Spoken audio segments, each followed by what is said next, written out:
El quinto ensayo lleva por título El Mesías Mexicano, escrito por Anna Brenner. La joven antropóloga Anita Brenner publicó en 1929 en inglés un brillante y conmovedor ensayo titulado Idols Behind Altars.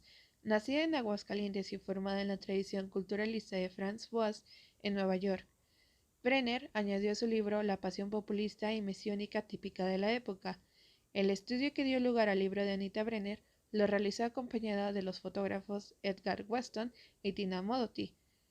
Se publica íntegro el primer capítulo, El Mesías Mexicano, en la traducción de Sergio Mondragón, publicada originalmente en la edición de Editorial Domes en 1983, de Ídolos tras los altares.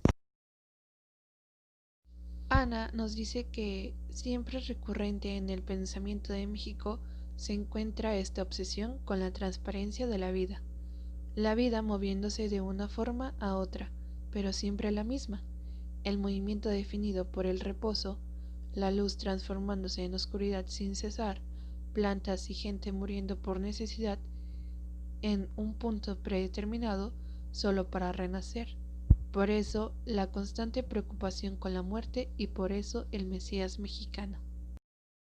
El Mesías mexicano nació con el primer sol otorgador de vida, en la leyenda el más miserable y leproso hermano de una familia de dioses que luego fue transformado en fuego para más tarde ascender al cielo. El Mesías mexicano tiene múltiples formas, siempre muere, siempre retorna, es fundamentalmente un principio abstracto cuya función es inflamar, sustentar, absorber, unir y dar vida. En la mentalidad mexicana, el Mesías va siempre acompañado de desastre, terremotos, conquistas, revoluciones, el sacrificio de un guía, muerte y sufrimiento. El retorno de Quetzalcóatl era esperado hacia el final de un ciclo que coincidió con la extinción del Imperio Azteca, y fue advertido de que el fin de su reinado estaba próximo y con él su propia muerte. La necesidad de vivir creando y de otorgar al mundo físico un rango espiritual, así como un sentido de la proporción, componentes todos de la pasión del artista, son los ingredientes de esa integridad mexicana. Es por esto que en ningún otro lugar como en México el arte ha sido una parte orgánica de la vida, acorde con los fines del país y la búsqueda nacional, una posición individual y siempre la primera opción para el país y para el individuo. La gran masa del monumental arte mexicano es anónima.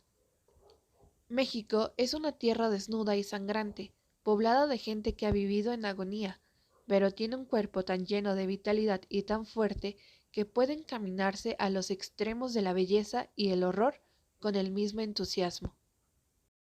Es una tierra en movimiento, no de gente muerta ni en resurrección, sino permanentemente renacida.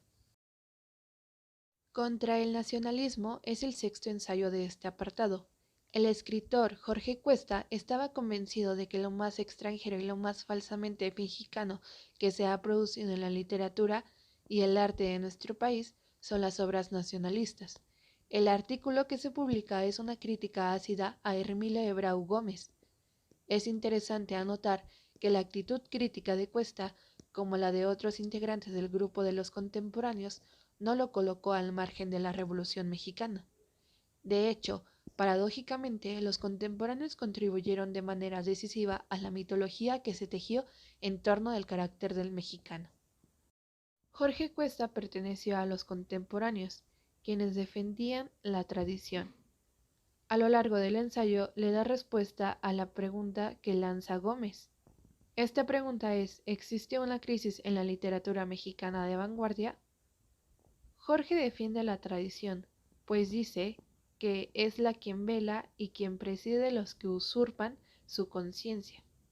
También dice que la tradición no se preserva, sino se vive. Es una seducción, no un mérito, un fervor, no una esclavitud. Plantea que existen dos clases de inconformes, unos que declaran muerta a la tradición y que encuentran su libertad en ella. Pero ésta nunca muere, porque vive sin que se la conserve nadie. Pero Jorge dice que la tradición es tradición porque no muere, porque vive sin que la conserve nadie.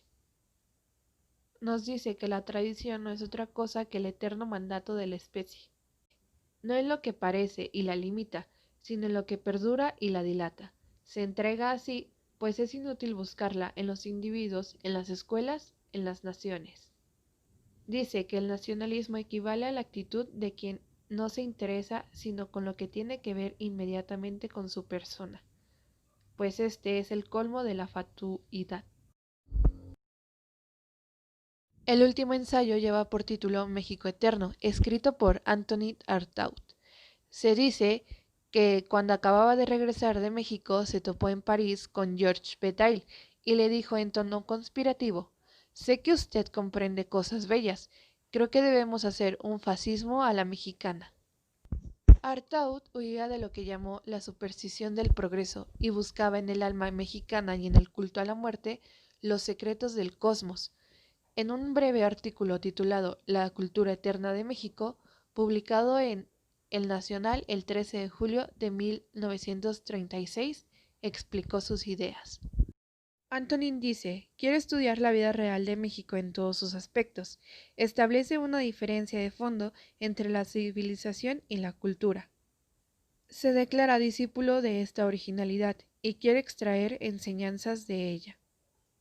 El espíritu latino es la cultura racional, es la supremacía de la razón. Al espíritu latino se deben además las ideas democráticas de Europa, el nacionalismo, no el nacionalismo a secas, sino cierta forma de nacionalismo egoísta de que no adolece el México actual. Califica al espíritu mexicano como algo mágico, espíritu que, al ser considerado desde un punto de vista estrictamente científico, se convierte de hecho en la manifestación de una energía psicológica verdadera. Concluye que existe en el fondo de la verdadera cultura solar un sentido secreto que quiere determinar. Da por ejemplo a los mayas, quienes para ellos no existía el destino. La naturaleza no tiene poder sobre nosotros, sino en razón de nuestra ignorancia y de nuestra ceguera secular. El sol aparece como el mantenedor de la vida. Quema, consume, calcina, elimina, pero no destruye todo lo que suprime. El sol es un principio de muerte, y no un principio de vida. El fondo mismo de la antigua cultura solar consiste en haber señalado la supremacía de la muerte. Realizar la supremacía de la muerte no equivale a inutilizar la vida presente, es poner la vida presente en su lugar, hacerla cabalgar sobre varios planos a la vez, sentir la estabilidad de los planos que hacen del mundo viviente una gran fuerza en equilibrio. Es, en fin, restablecer una gran armonía.